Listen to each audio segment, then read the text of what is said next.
Right, I'm not going to hold off this review any longer. I've put a freeze on my heartburn situation this week, and now I have a chance at long last to review this guy for your viewing pleasure. And the spotlight of today's review is none other than Transformers Robots in Disguise Cryotek.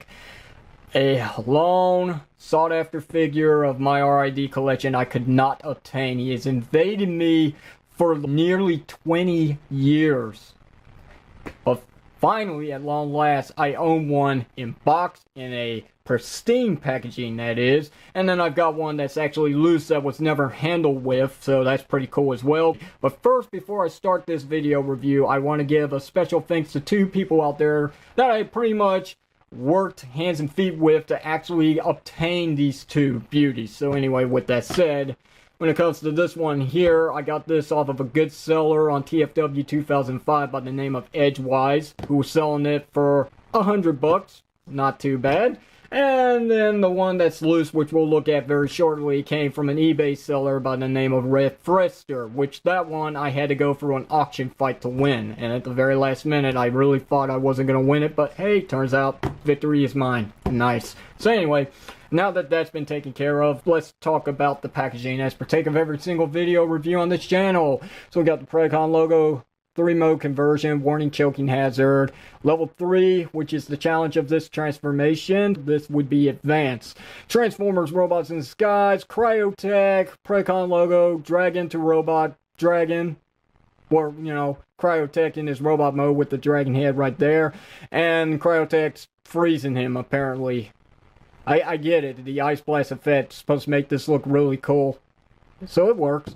Watching on Fox Kids, at least back then. Hasbro's logo, ages 5+ right there. On the side of the packaging, we've got some modes of Cryotek. Basically, the 3 modes we're going through in this video. So we got robot mode, dragon mode to start it off with, and then the silly as all hell transport mode, which is, it's okay. It was the time. On this side here, it's the same dealio. We don't have to go through it. And so on the back here, we've got some stuff, key details that we need to go through as well. Some stuff that's been exaggerated over here, which we'll go through now. Deployable wings, reinforced armor shield, energy crystal capsule, anti-gravity module, ice beam, torpedo launcher, and this one is actually outlined. This one says battle control thrashing neck. This must be the most important feature of this figure, as long as it's assembled properly, which I've already done that.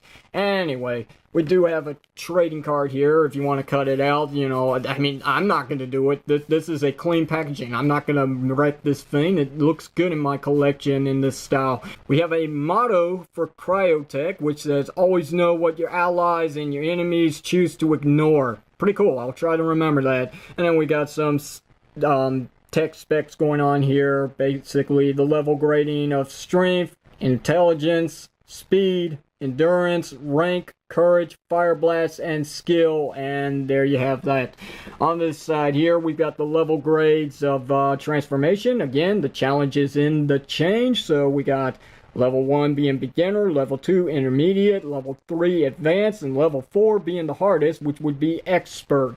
And then we got Hasbro, Transformers.com, and some trademarking information here and there, and that's basically it for this packaging. So what do you say we go ahead and remove said packaging, and let's bring in the actual figure that we'll be reviewing here, which is a loose Cryotek. Again, never played with, comes complete. He has his missiles, and he also comes with his set of instructions.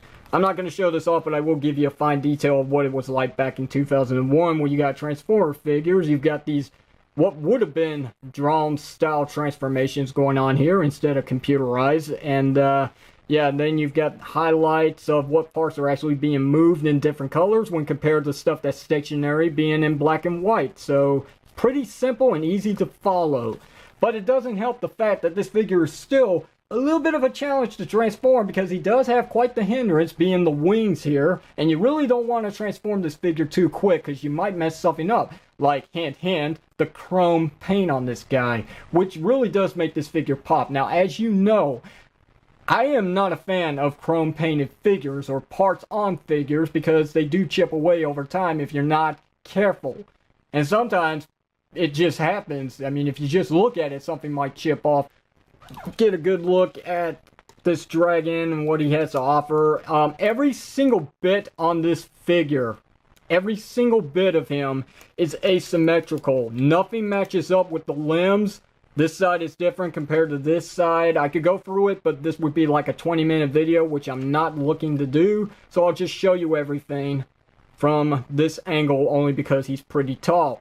And yes, he does have a missile stored inside his mouth, which does fire off, and we'll take a look at it in a minute.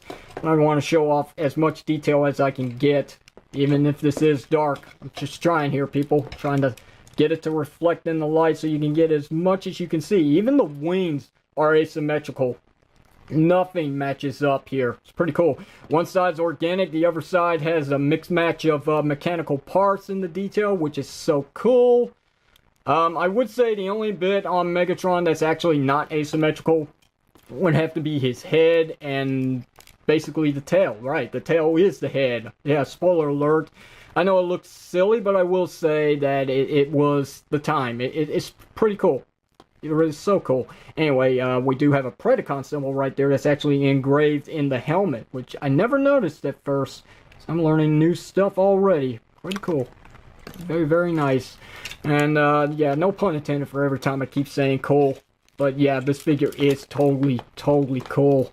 So awesome. And he's got loads of articulation for what he actually is and from where he actually came from, which is basically, I want to say 1997, maybe 1998 Transmetal 2 Megatron. That's all this really is. It's just a redeco of that figure. So nothing really changes except the color scheme on the guy, but he's so awesome. I just had to get him. Being a huge Robots in Disguise fan, you understand why. So anyway, there's not much else to show off on him. I've shown you everything that I can, from the nice paintwork with this metallic blue that goes right into this like frosting color of teal, which does match up pretty good, from the plastic bits and then the actual painted bits, especially with the tail here. Very nice. This actually matches up really good. And he's got a very nice looking head. Very cool. Right, so the action figure on the guy. Let's go to it. He's got quite a few.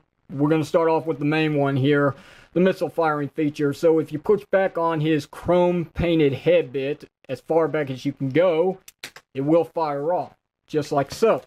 It doesn't do anything if you have his jaw lowered down. The only way to get the missile to fire off is because it's on a spring back here, which I'm sure there's a button that actually pushes in when you push on the back of his head. You push on the back of his head, it fires off. If you mess with his lower jaw, it does nothing. So if you want to display him with his mouth open, you have the option to, without firing off the missiles or having to store them away just to keep it from firing off right. So pretty cool. Anyway, that's not all he's got. He's also got the highlighted bit on the back of the box, which is this movable neck gimmick here, which is not assembled properly when first removing this figure out of package. And that goes basically for Transmetal 2 Megatron as well. Some reason Hasbro's factory couldn't get it down right, so we just have to fix these things. So anyway, this bit right here, the actual lever of this mode, would actually be this way instead of being flipped up this way. So you have to unscrew this bit and rotate it this way and then screw it back in place, and there you go. The whole reason why is because there's a locking position here with this little tab that slides down. It's supposed to catch on the back of his neck here and keep his head locked in place, especially in that Dragon Transport mode, which we'll look at very shortly. So anyway, lifting this up so we can unlock the feature, we can turn his head left, turn it right. It doesn't turn too well, but it was the engineering of this figure. It's not because this figure is loose, as I said, but if you push back, you do get as much movement as you can with the head going up. So anyway, you can lock it back in place, like I said. And that's basically it. So the only problem with that, it's just that, you know, you don't really get any real movement. You can't display the figure's neck in any other position because there's no joint. There really isn't. It's all just wires. Just be really careful with this guy, because if not, you might actually break something, the wire connection, and then the next thing you know, the feature is ruined. and it's going to take you a while to get that fixed anyway. If you wanted to, you do have a little bit of some movement here, but you're not going to get anything else beyond that. That's not all. We do have deployable wings as mentioned on his package, so I got them locked down in their storage way. And then if you push back on this lever here, you can splay them like so. Very nice. But if you wanted to, you can also push it down all the way and push the lever to the left, and it catches down here on this little lock tab. And then you can have them fully displayed out like this. More power to you. So anyway, we do have some movement here and there on these very nice hinges that do have a locking position. So that's nice. His tail does swivel around. You can display it in other ways if you want, but I like to use it as a tripod because this figure is a little bit of a challenge to stand up on his own, especially if you don't have him transformed right. But if you do have him transformed right, which his legs would actually be collapsed down just a little bit more like this, then he becomes a real challenge to actually stand up because, you know, it's not the best engineering, but I will say for the time, I can let it slide. So there you have that. Anyway, let's go about talking to the rest of the articulation on this guy. He does have ball jointed shoulders, so you do get quite the range of movement that you so want. You do have a hinge joint for up and down movement at the elbows. It does get 90 degrees of bend. And then you got some nice clicking joints here at the hips that does allow this much kicking forward, this much going back until it hits the wings. And believe it or not, for the time, yeah, this is quite surprising. We do have a full-on JCVD split here. So there you have that. There's your still quality, people. No thigh rotation. That's to be expected though, but you do have that, once again, that upper knee bend. So that's nice.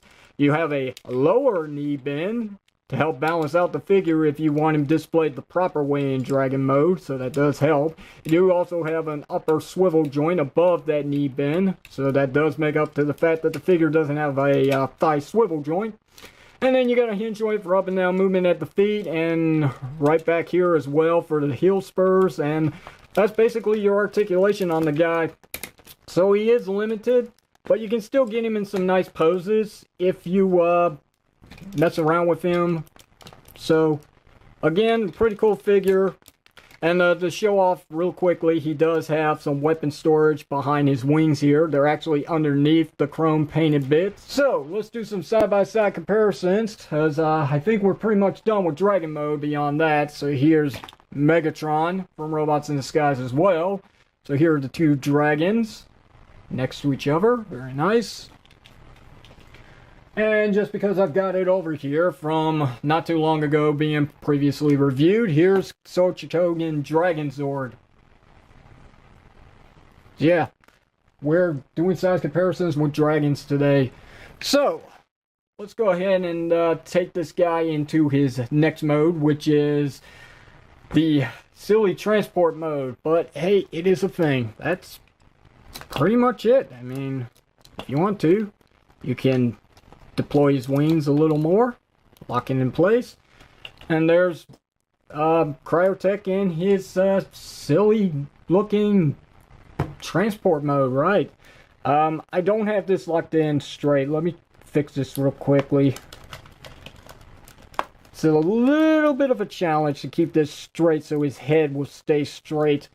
Now, originally out of packaging, this would not be possible. If you were removing this right out of packaging and going into this mode, his neck would be curved to the opposite way because of the way it's actually displayed in the box. It would take like a heat gun or something to actually soften up the plastic again and get it right in position where it should be.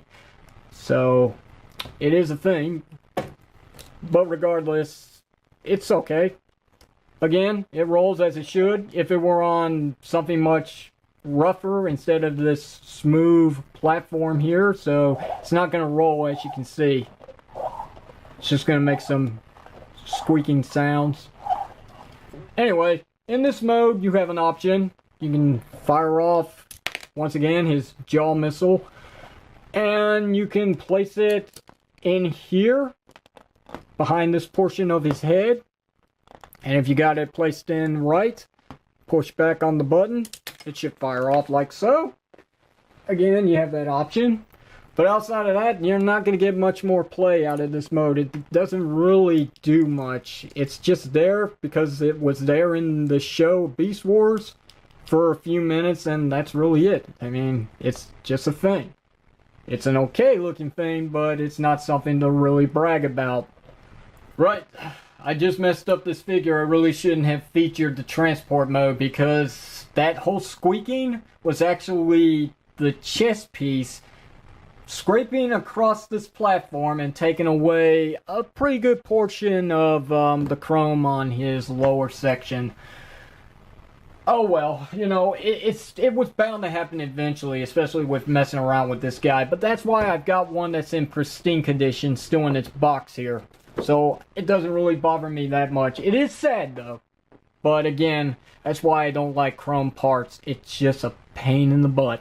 So, regardless, taking him back to his dragon mode here, let's go ahead and transform the guy into his robot mode, which again is a big guy, so I don't know how long I'm going to get this on camera. First of all, what I like to do is I like to reset his wing back to their locked position like so, pull him back all the way, and then what we do next is we can actually rotate his feet at the lower section, like that, so that's out of place. We shall angle his arms 90 degrees, untap this section here, and then what we do next is we want to hold here, in his chest, and you want to split this apart, which again, for this, we also want to do at the same time, disconnect his shoulders here from his body, that we can swim out just a little bit more like that, and then you should be able to, at this point, untap his head here, and I'm turning it the right way, just like that. That didn't sound good, I will say, but, so, go ahead and bring this section up, and now this is pretty much loose, so what we're going to do down here is we're going to angle this just like that, on the hinge, the same on the side here, this one's a little tighter, so don't force it. Okay, we have that. The two tabs, they're going to slide into one another, so, just like that. Okay, lower his wings, so he has room here to fold out his head, which is going to be on his left arm.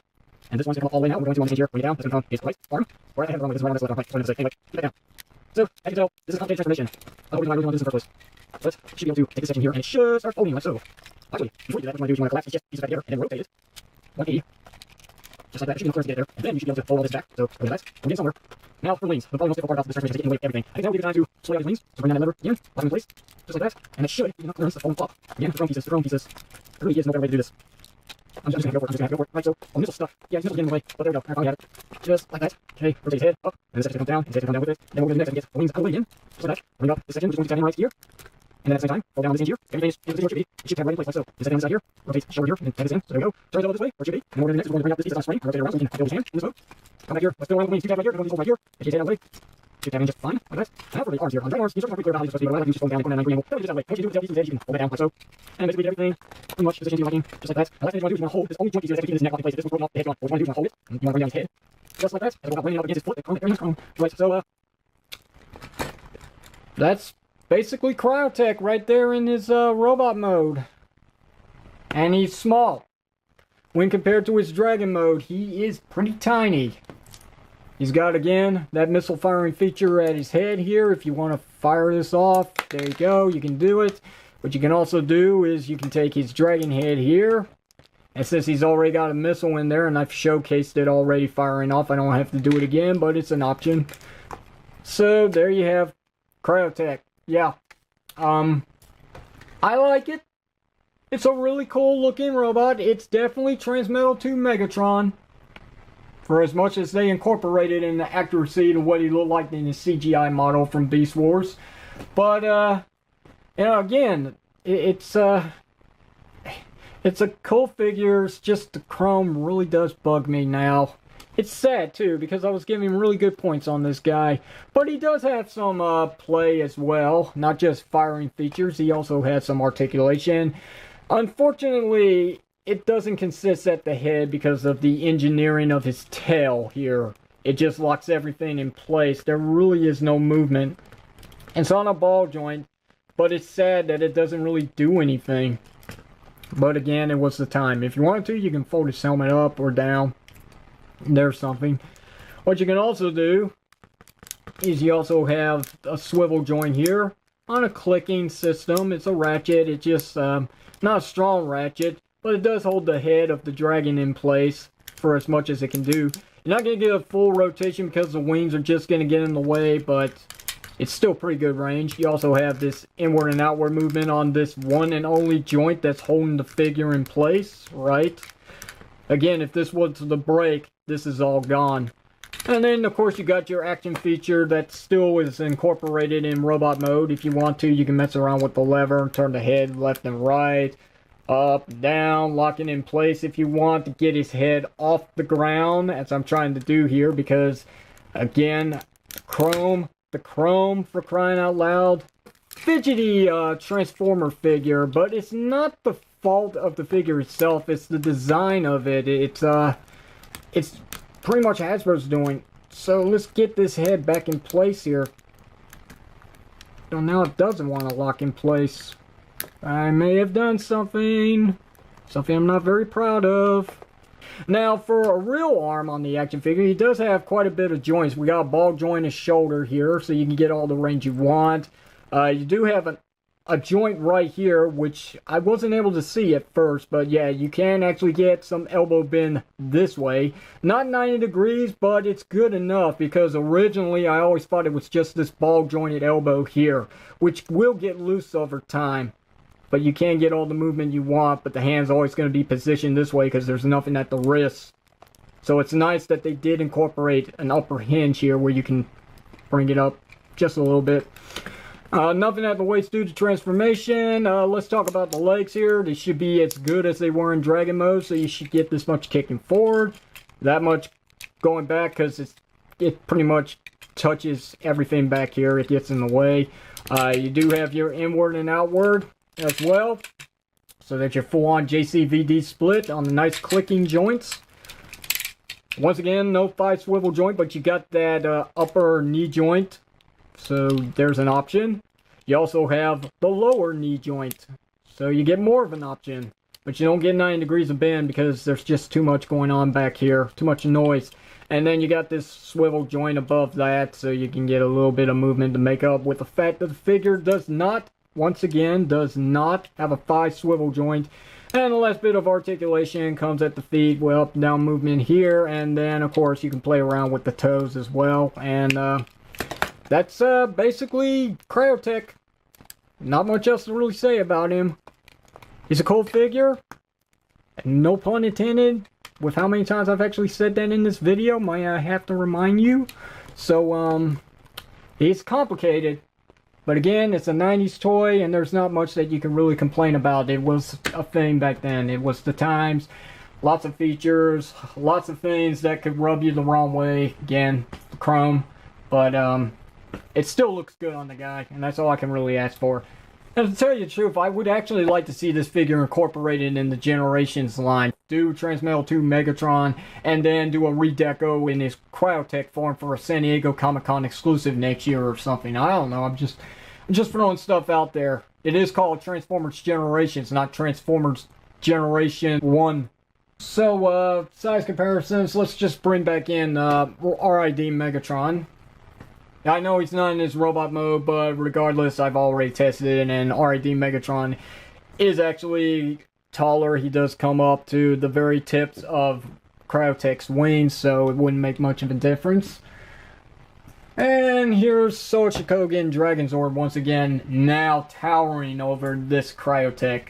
So, in Dragon mode, he's taller than Dragonzord, but in its robot mode, boy, he loses some growth. Right, so that's pretty much going to do it for this video. It was a long one, hard, dragged out. I've put off on it for quite some time here, and I'm finally glad to end this video by saying, yes, it's now a part of my playlist. At long last. Again, the downside of this figure being that it's two things actually, that it's just a complete redeco of Transmetal 2 Megatron, who is a pretty cool figure. It's just doesn't add anything to what this figure has to offer, basically.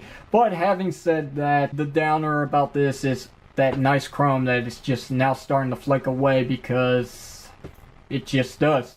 But again, the pain will go away, because as I'm going to show off one last time, I do have one in a pristine condition. Regardless of how bad the chrome's going to get chipped over time, at least now I know that I can have one Cryotek figure in this collection that is still going to be in perfect condition for all of time, for as long as I own the guy.